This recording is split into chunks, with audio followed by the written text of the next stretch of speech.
Kira hampir semua mirip lah ya, mau waralaba dan non waralaba.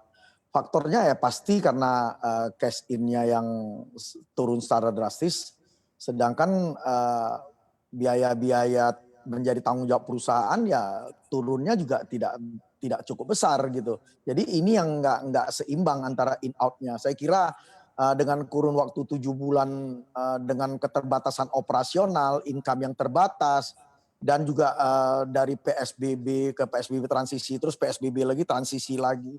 Saya kira ini kan semua dibatasin oleh eh, apa ya, aturan-aturan yang membatasin konsumen dan pergerakan kita sendiri terbatas untuk orang melakukan perbelanjaan di sektor, hampir semua sektor yang ada di anggota kita. Saya kira itu kuncinya, Mbak Anneke.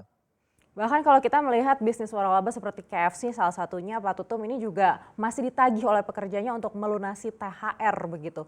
Faktor apa yang membuat bisnis waralaba seperti KFC ini berdarah-darah sampai tidak bisa melunasi THR? Ya, saya kira ini pilihan-pilihan untuk satu mempertahankan eksistensi perusahaan, satu lagi harus menjalankan kewajiban mereka gitu terhadap THR yang tertunggak.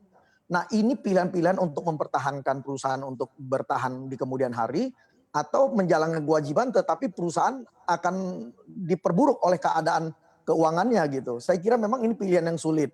Nah, ini yang kita beberapa kali sampaikan kepada pemerintah juga. Disinilah kalau memang ada pertanyaan bagaimana insentif, stimulus, apa yang bisa diperbantukan kepada kita pelaku usaha yang sektor retail ini, ya itu memang sekali lagi adalah bantuan untuk pembayaran-pembayaran kepada pekerja ini yang memang kita sangat berat. Karena salah satu kos terbesar kita adalah pembayaran kepada tenaga kerja. Apalagi ada ditambah THR gitu. Di mana income kita menurun, kita harus menjalankan kewajiban kita membayar THR saat itu gitu. Saya kira itu, Mbak Neke. Beda dengan negara tetangga kita yang stimulusnya, insentifnya sangat berguna untuk memperbaiki cash out-nya perusahaan. Ya, artinya Pak Tutum dari stimulus yang sudah diberikan pemerintah selama ini kan salah satunya ada Ya. restrukturisasi begitu. Lalu juga ada bantuan langsung tunai juga begitu. Ini artinya tidak ada yang benar-benar bisa berguna untuk para pengusaha waralaba seperti itu. Iya, memang pemerintah berusaha ingin memberikan bantuan-bantuan, tetapi kita lihat pada prakteknya di lapangan tidak memberikan manfaat yang sesuai dengan keinginan kita.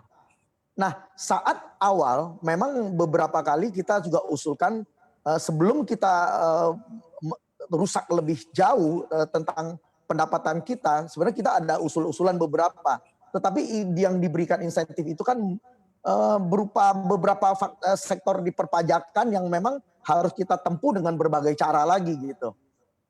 Ini tidak bisa serta-merta membantu dengan biaya-biaya yang harus dipikul oleh kita.